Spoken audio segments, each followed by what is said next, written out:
You could call him a Cele Birdy of sorts, a crow seen spotted around the Reno Police Department, even following police on calls around downtown. You might remember his name's Alfred, and most uniformed officers have had some kind of encounter with this sprightly creature, but a recent miscommunication led to his disappearance, leaving some people, including the woman who raised him from a chick, a bit dumbfounded.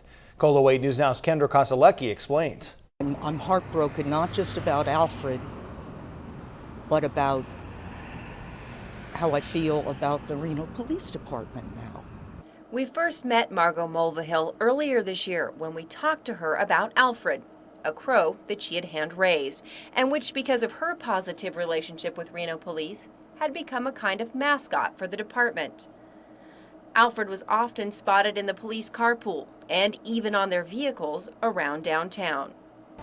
And a lot of our guys would feed him and pet him, and he'd come in and eat out of our hands and that kind of thing. But as Margot will tell you, Alfred was mischievous. I know he was a pain in the butt. He's a crow.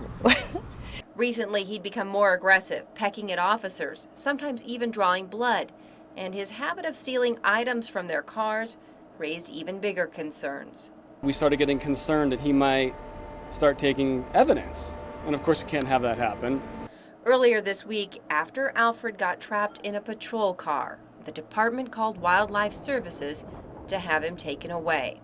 When the bird hadn't returned after a couple of days, like a frantic mother, Margot tried to track him down, only to find Alfred had been exterminated. Wildlife Services tells us because Alfred had no identifying marks or bands, they thought it was a wild bird and went about normal procedure. In a statement to Cole 8, they added, "Only after this sad end was Wildlife Services contacted by the bird's caretaker owner was it known that the bird was, in fact, a pet and local celebrity." They say they've apologized to Margot. Now Margot tends her garden without her companion, filled with mixed emotions about the loss of a pet that she thought bonded her with police and the community. She says she doesn't blame them for what happened, but does wish it had been handled differently. They could have stopped feeding him, you know. And even though she's distraught over the loss of Alfred, Margot says she forgives the people involved in his death because she knows she's not alone.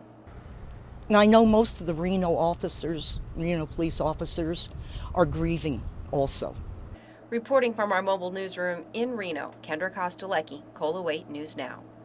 Kendra says that Reno police had reached out to Margot once before when Alfred had gotten aggressive, asking her to do something about it, but Margot's hands were tied because federal law prohibits owning a wild bird. Keeping him inside would have simply been illegal.